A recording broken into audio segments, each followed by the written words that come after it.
No vídeo de hoje eu quero te levar por uma aventura até o século XIV e te mostrar por que o medo da peste negra moldou a escatologia todinha daquela geração. Eu também quero trazer esse tema para o nosso tempo e aquecer esse debate com a seguinte pergunta: será que a nossa escatologia também não está sendo influenciada pelos eventos políticos, pelas pestes, teve aí o Covid também, né? E sinais de guerras, como as duas últimas guerras que nós temos visto a nível mundial? Será que a marca de Jesus, da volta de Jesus e do fim dos tempos está associado mesmo a eventos sociopolíticos? O que eu e o Uber queremos mostrar para vocês é que o que marca o fim dos tempos é exatamente a falta de arrependimento, o abandono da fé e a indiferença dos homens para com a lei de Deus. Nós vamos passear pela história, nós queremos mostrar heranças de filmes como deixados para trás. Esses filmes acabaram moldando toda a escatologia da nossa geração. E se você está pronto, então bora começar para mais um estudo. Bora lá. Uber, seja bem-vindo, meu parceiro. Então nós vamos aí trazer uma informação muito crucial, né? Parece que esses modelos de escatologia, né, como que vem moldando a sociedade, vem moldando a nossa linha de entendimento, já não é uma coisa nova. Isso já veio lá do século XIV e de outras épocas também, não é isso, meu parceiro? Sim, exatamente isso. A gente vai fazer esse panorama histórico, esse apanhado, vai ser bem legal. E se você estiver chegando agora no canal, por favor, se inscreva aqui. E se você está vendo esse vídeo, deixe seu like para ajudar essa mensagem a chegar mais longe. E vamos lá para esse estudo. E eu já quero compartilhar com vocês esse e-book que vai ficar disponível lá no nosso clube de estudos bíblicos do Papo com Deus. Você pode entrar lá, se tornar membro, edificar a sua vida e de quebra ainda abençoar os nossos trabalhos missionários aqui no Brasil e na África também. Olha só, é muito legal esse e-book. Eu vou pedir para você fazer download depois, porque a gente não vai falar, nós temos bastante datas aqui, vamos mostrar por que a Igreja Católica também utilizou a peste negra e tantas outras situações, né, críticas no século XIV ali, para conseguir poder e controle sobre os seus fiéis. E é sobre isso que eu quero começar já dividir agora com você esse espaço, lendo exatamente essa frase. O uso do medo escatológico, ou seja, o medo do fim dos tempos, das catástrofes políticas, tem sido ferramenta eficaz para influenciar o comportamento humano ao longo da história. Essa tática empregada tanto em líderes religiosos quanto os políticos pode moldar a política pública e afetar significativamente a resposta das crises, incluindo aí pandemias, e nós vimos isso aqui no nosso tempo com o Covid. Historicamente, Wilber, durante a peste negra no século XIV, a Igreja Católica parece que utilizou esse medo escatológico para fortalecer o seu poder e a sua influência. Então, a disseminação da doença ali foi frequentemente interpretado como sinal do fim dos tempos, que reforçou a autoridade eclesiástica e incentivou as práticas como penitência em massa. Esse período aí da Igreja Católica, aí conhecido como a peste negra, né, e a peste bubônica, foi um período de grandes incertezas, não só para a parte política, né, você é um professor de história, né, Wilber, mas foi um tempo muito ruim politicamente falando, financeiramente falando, e parece que os líderes religiosos daquela época já se utilizavam disso, não só para fazer uma escatologia, Wilber, mas também para utilizar isso como autoridade e poder. Eles utilizaram isso como uma propaganda, Wilber, para explorar, na verdade, a fé alheia. Eles utilizaram a venda de indulgências, como se eles tivessem, a Igreja Católica tivesse poder de controlar o destino das almas. Então, assim, o que era essa venda de indulgência, Wilber? E essa excomungão e a perseguição aos cristãos? Por que eles eram excomungados da igreja? Como isso moldou, assim, né, a fé daquelas pessoas naquela época, Wilber? Então, perfeito. Como você falou, né, o medo é armas de manipulação social mais forte que tem. Então, conseguem dominar países, nações por conta do medo. E na teologia é utilizado muito o medo escatológico, né? O medo de um final, o medo de uma consumação repentina, no qual essa consumação vai haver por consequências políticas, militares ou de catástrofes, de doenças. E a gente usa isso como se fosse um relógio, né? E a Igreja Católica, né, Max, como você falou, usou isso no século XIV. O século XIV, dentro da história, é conhecido como o século da crise, porque você teve a peste negra, você teve uma crise de fome no século XIV também na Europa, e você teve a Guerra de 100 anos, ou muitas guerras também, a principal delas é de 100 anos. Então a igreja usava muito isso para vender as indulgências. E o que seria essa venda de indulgências? Seria a venda de algo para você ter a salvação eterna. No caso, você comprava o perdão de Deus. Então você ia da Igreja Católica e você comprava um documento ou comprava uma participação no papado e essa participação te dava o perdão dos seus pecados. Por isso que a gente sabe que é errado, e Lutero reclamou sobre isso, porque só quem podia perdoar era Deus. É verdade, verdade. E as pessoas que se levantavam contra a Igreja Católica, então eram expulsos, eram perseguidos. Nós fizemos aqui um panorama da Reforma Protestante, que é um curso que nós temos, e também tem o nosso e-book lá no clube.papocomdeus.com.br. Vai mostrar ali John Hus, né? James Hasby foram queimados na fogueira. John Hus foi queimado vivo na fogueira. Era perseguição e morte mesmo aqueles que se opunham contra o braço forte da Igreja Católica. E a gente percebeu também, Hilber, que no nosso tempo aí, nós tivemos uma grande pandemia que foi o Covid, nós também vimos líderes políticos e religiosos aí utilizando desse tempo e essa atenção toda pública para também alguns atraírem os seus fiéis para dentro dos seus templos, né? E outros até praticaram drive-thru da fé. Eu cheguei a ver igrejas aí que você passava lá para dizimar e aí o pastor orava por você e você ia embora. Eu achei aquilo um absurdo, porque ele, na verdade, de certa forma, estava mais preocupado com as suas questões, né? Vamos dizer assim, com as contas que ele tinha que pagar do que, propriamente dito, com o membro. Então, é uma inversão de valores. E isso é alarmante, porque a fé acaba se tornando um negócio de lucro e ele acaba se tornando um negócio de sucesso, enquanto os fiéis, na verdade, são apenas meros,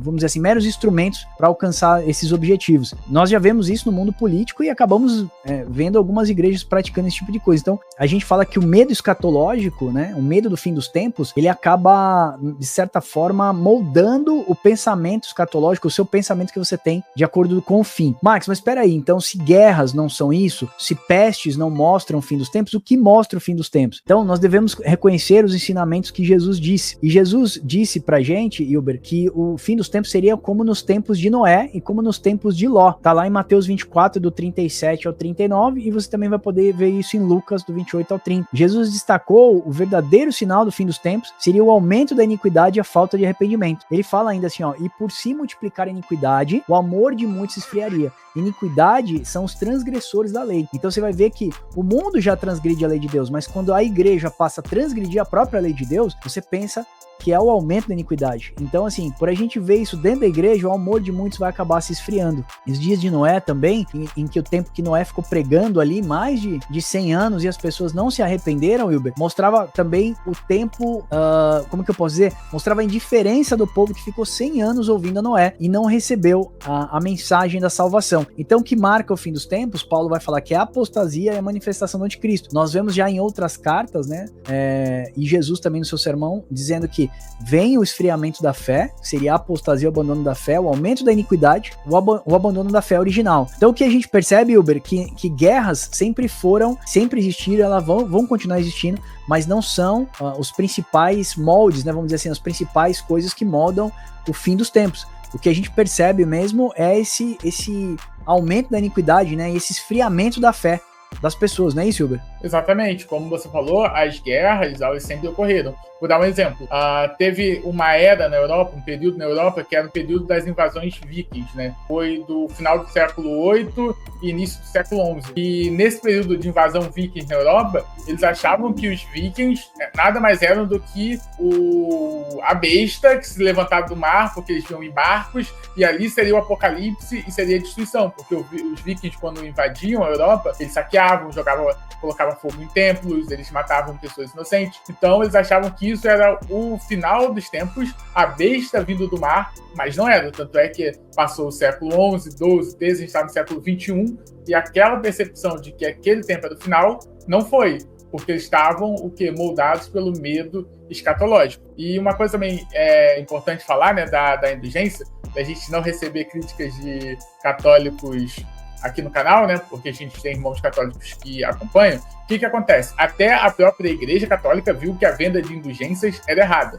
Tanto é que ela cancelou isso na Contra-Reforma no Concílio de Trento, que foi cancelado. Então, o que era a venda das indulgências? Era uma concessão feita para a igreja que reduzia o tempo do purgatório. O Max vai fazer um estudo sobre o purgatório, né, Max? A gente está escrevendo. E então a gente vai entender o que é esse purgatório, mas a indulgência servia para você diminuir o seu tempo ali no purgatório. Futuramente, ela começou a ser atrelada à troca de dinheiro para a salvação mesmo. Eu pago dinheiro para a Igreja Católica, ou ajudo a construir uma igreja, uma basílica, por exemplo, e aí eu tenho meus pecados perdoados. Verdade.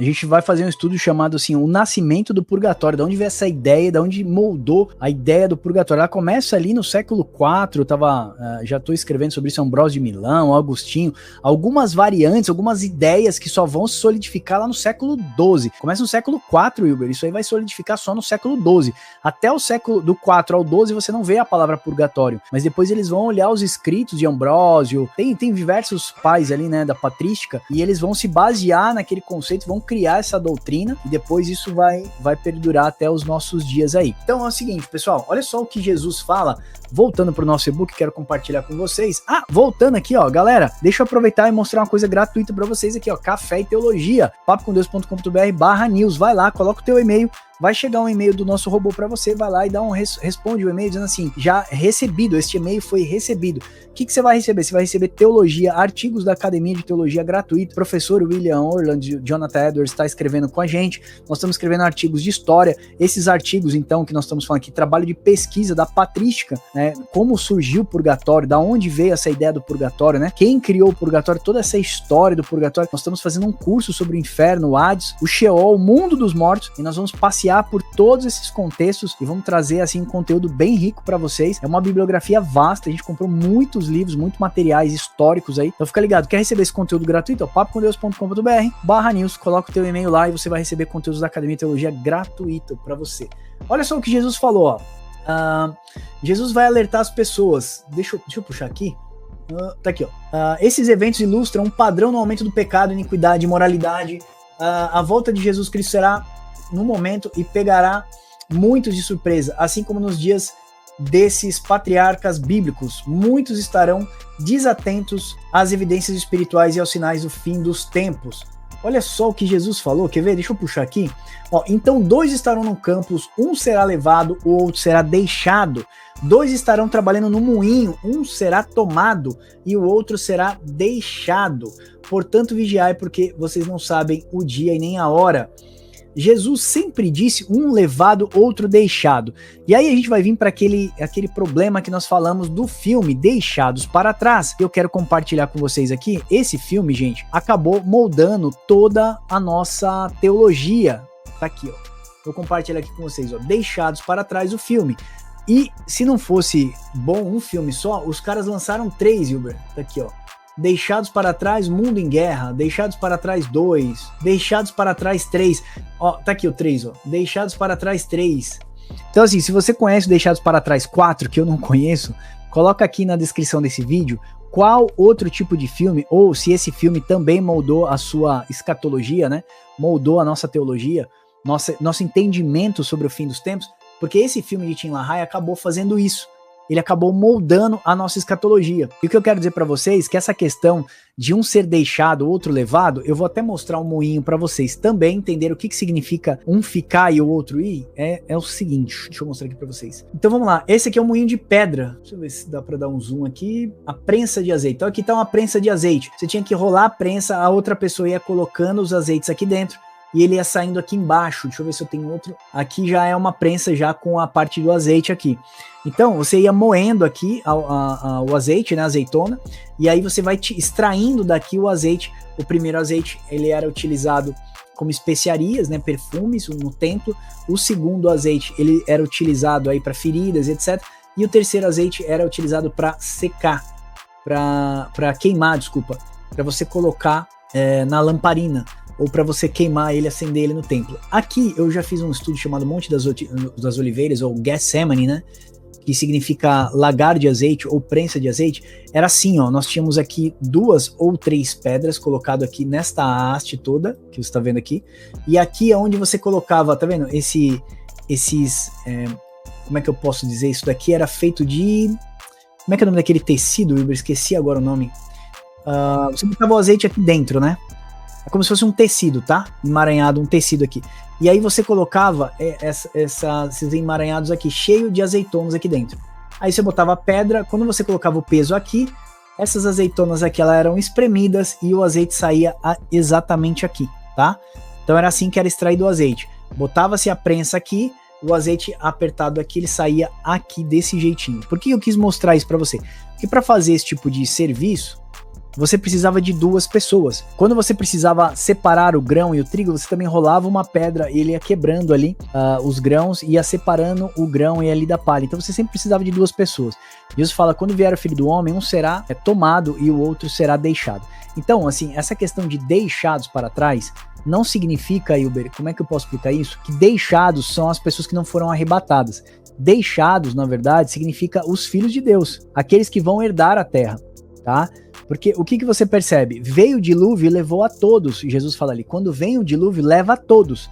Ou seja, quem ficou ali no tempo de Noé foi exatamente Noé e sua família, que ficou dentro da arca. Então Jesus é a nossa arca. A hora que a porta da graça se fechar, aqueles que estiverem dentro, estiverem em Cristo, não vão ser levados, ok? Então, assim, essa questão de deixados para trás não é os crentes que não foram arrebatados, como o filme aí do Tim LaHaye explicou errado. Deixados para trás, na verdade, é os crentes que vão herdar a terra prometida, porque a terra foi dado aos filhos de Deus, né? Aos filhos dos homens. Então, nós vamos herdar a terra e toda a iniquidade Deus vai varrer da terra, vai exterminar. Se eu não me engano, Pedro ou Judas fala até que vai ser por fogo abrasador, que Deus vai purificar a terra e tal. Então, assim, Deus vai purificar a terra daqueles que a destrói. Chegou o tempo de destruir aqueles que destroem a terra. A Bíblia fala, chegou o tempo da morte morrer. Então, é o tempo agora que Deus vai julgar todos os homens.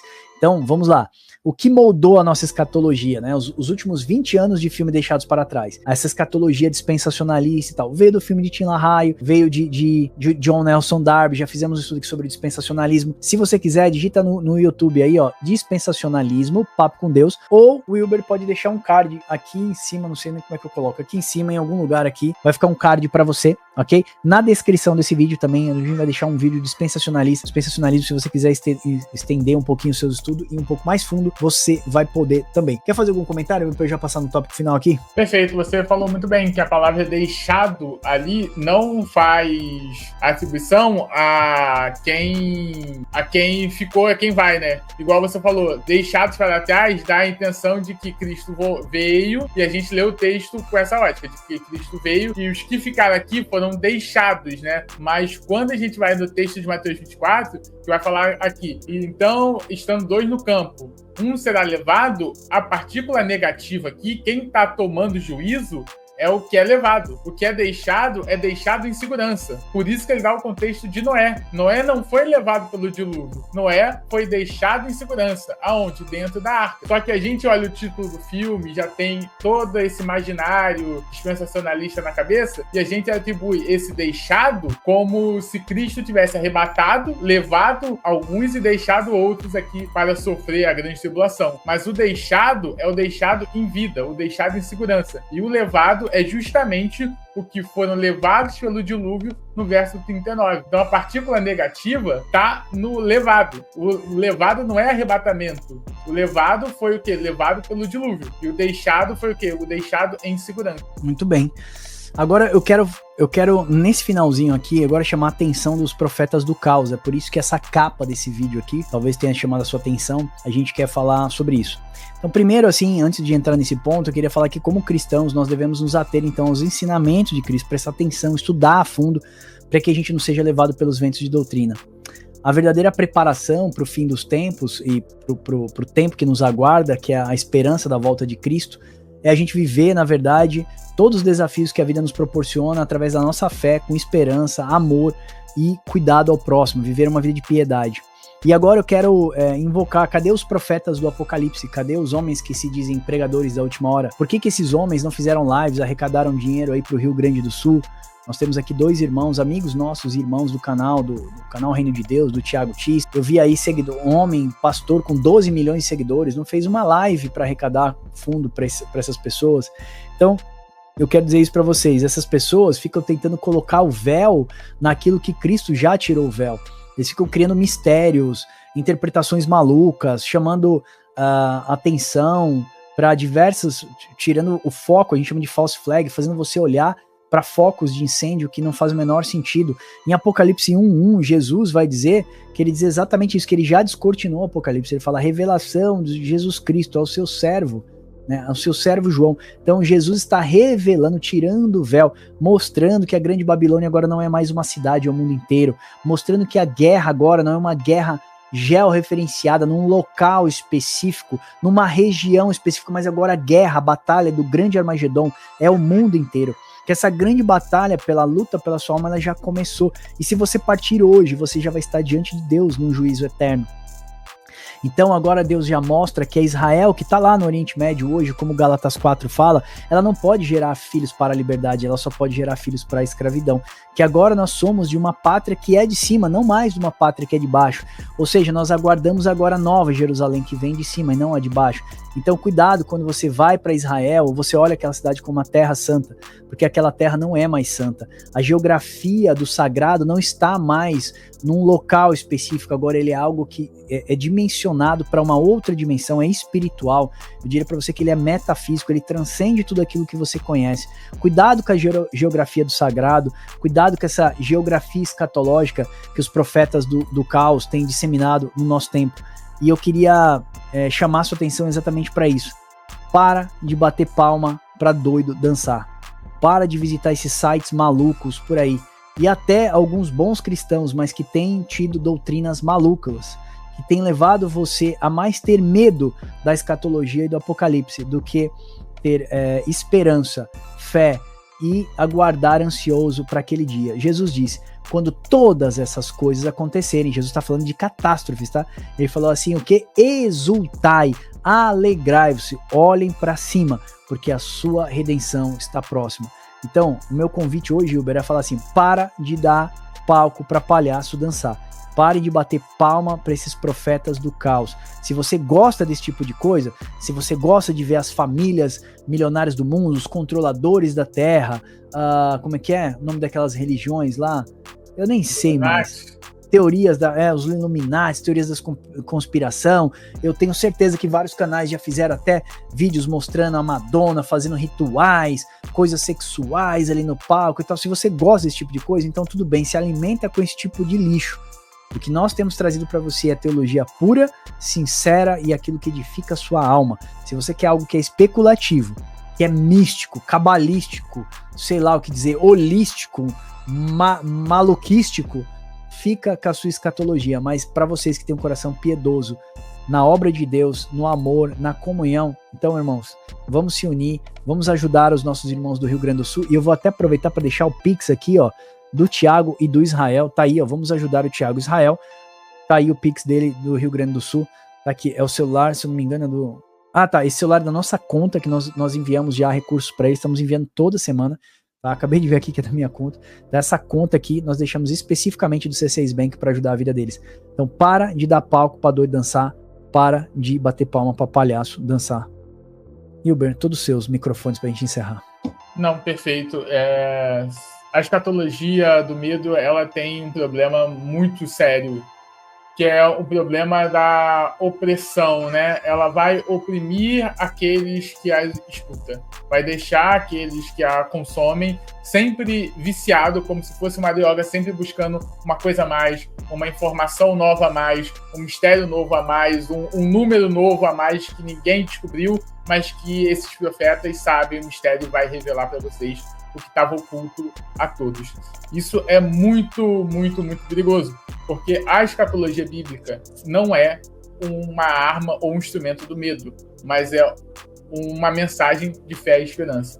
É uma mensagem de que o Cordeiro venceu e o Cordeiro reina, e a partir desse momento que o Cordeiro venceu e o Cordeiro reina, vai chegar um estágio na realidade onde esse reino vai se manifestar.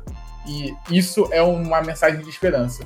Já foi tudo consumado na cruz e agora a gente espera ansiosamente a manifestação física desse reino. O que é espiritual vai se transformar também agora em algo material e visível, e a gente anseia por isso e a gente não teme por isso.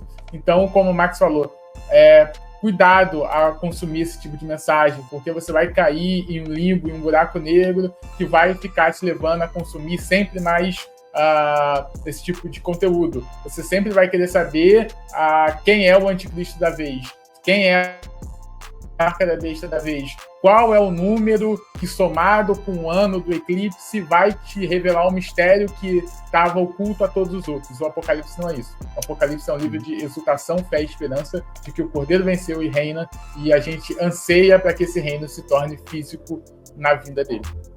Aleluia, isso é edificação.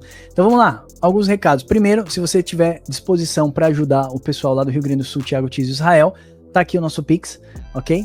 É só você fazer o Pix, é o meu próprio WhatsApp, me chama no WhatsApp, me dá o seu nome e eu tô mandando relatório pra ele de todas as pessoas que estão ajudando, ok? Então tá aqui o Pix. Primeira informação. Segunda informação, Max, eu quero mergulhar mais fundo aí na palavra de Deus, clube.papocomdeus.com.br. Você se torna um sócio lá do nosso clube, ou você compra o e-book que você quiser, qualquer coisa que você faz lá dentro do clube, você ajuda as nossas obras assistenciais aqui no Brasil e também na África e em outros países. Max, eu quero ter o Café e Teologia gratuito no meu e-mail. Tá aí, ó, papocomdeus.com.br/news. Você recebe artigos meus, do Wilber, estudos, cursos. Estamos fazendo agora um material maravilhoso sobre o inferno, o Hades, Sheol, como que criou a doutrina do purgatório, quem foi os caras que inventaram tudo. Tá tudo lá detalhado, um trabalho imenso. Eu tô ficando com o zóio até cansado, eu e o Wilber, de tanto ler, já estamos maçante, conteúdo pesado, porque nós estamos pegando o século IV até o século XII, bastante conteúdo para edificar a sua vida. Então tá lá, ó, papocomdeus.com.br/news, coloca o teu e-mail e você vai receber os artigos gratuitos. Max, quero ajudar também a obra de vocês? Compra a nossa revista, não precisa dar dinheiro pra gente não, ó, papocomdeus.com.br/revista, nossas revistas de estudo bíblico tá ali na cabeça do Wilber ali, ó, revista número 3, tá lá, tem QR Code, a revista, o Paulo saiu na capa lá, o missionário Paulo, tá lá, bacana pra chuchu. E por último, os nossos livros, papocomdeus.com.br/livros. Você já sabe, nós escrevemos 3 livros ano passado. Esperança que Vem do Alto, um livro que vai falar sobre a morte e pós a morte, muito bacana. Interpretando Apocalipse, 25 dos maiores intérpretes de escatologia do mundo. Nós condensamos num livro, ficou incrível esse livro. Aliás, tenho recebido bastante elogios. E também o Panorama da Reforma Protestante. Ele não é um livro confessional, muitas pessoas acreditam que a nossa linha reformada, confessional, não é isso. Nós queremos trair a sua atenção para honrar o sangue dos mártires, aqueles que deram a vida para que hoje eu e você pudéssemos ter a liberdade de estudar as escrituras. E ainda hoje, muitas pessoas passam a semana inteira e não estudam as escrituras. Fizemos um vídeo, e eu vou pedir pro Uber deixar aqui em cima, ó, chamado Eu Sei Porque Você Não Estudou as Escrituras essa semana. E lá nós vamos mostrar que as mídias sociais destruíram seu poder de concentração. O poder de concentração de um ser humano hoje é menos do que um peixinho dourado que fica dentro do aquário. O peixe consegue se concentrar por 9 segundos. O ser humano hoje reduziu a sua atenção a 8 segundos. Ou seja, nós estamos mais perdidos do que um peixinho dentro de um aquário. Então, se você quiser sair desse aquário e se edificar, aproveita e torne-se membro lá do clube.papocomdeus.com.br. Você se edifica e ainda assim você abençoa a nossa vida, amém? Eu espero de verdade que esse vídeo tenha te abençoado e aguardo você no próximo. Deus abençoe vocês e até o próximo Papo com Deus.